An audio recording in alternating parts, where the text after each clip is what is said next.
The Tale of Despereaux by DiCamillo, Chapter 3. Despereaux's siblings tried to educate him in the ways of being a mouse. His brother Furlough took him on a tour of the castle to demonstrate the art of scurrying. Move side to side, instructed Furlough, scrabbling across the waxed castle floor. Look over your shoulder all the time, first to the right, then to the left. Don't stop for anything.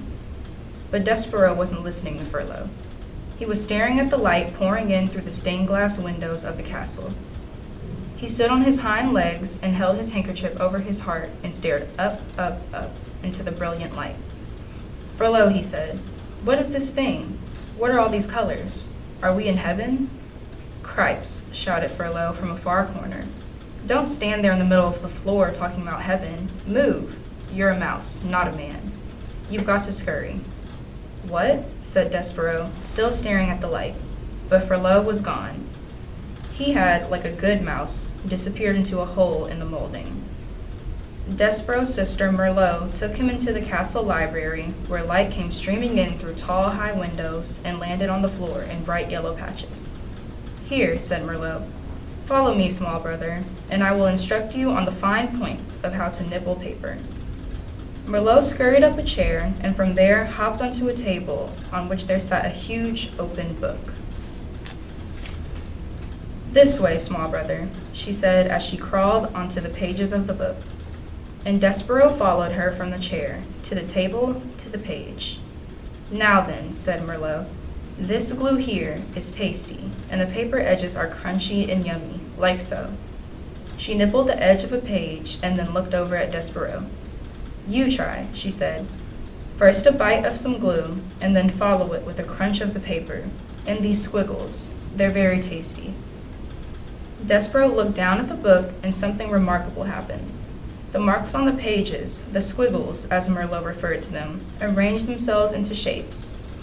The shapes arranged themselves into words, and the words spelled out a delicious and wonderful phrase.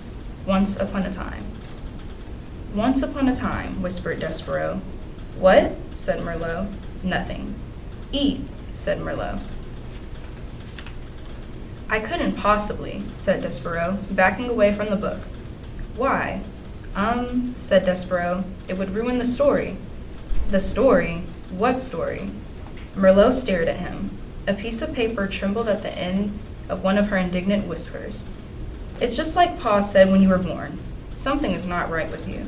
She turned and scurried from the library to tell her parents about this latest disappointment.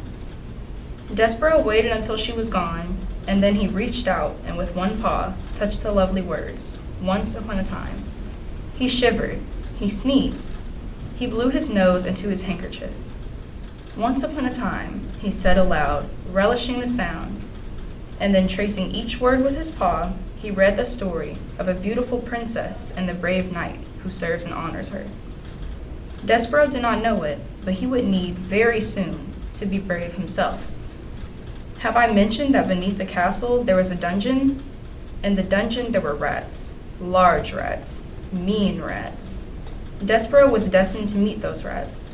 Reader, you must know that an interesting fate, sometimes involving rats, sometimes not, awaits almost everyone, mouse or man, who does not conform.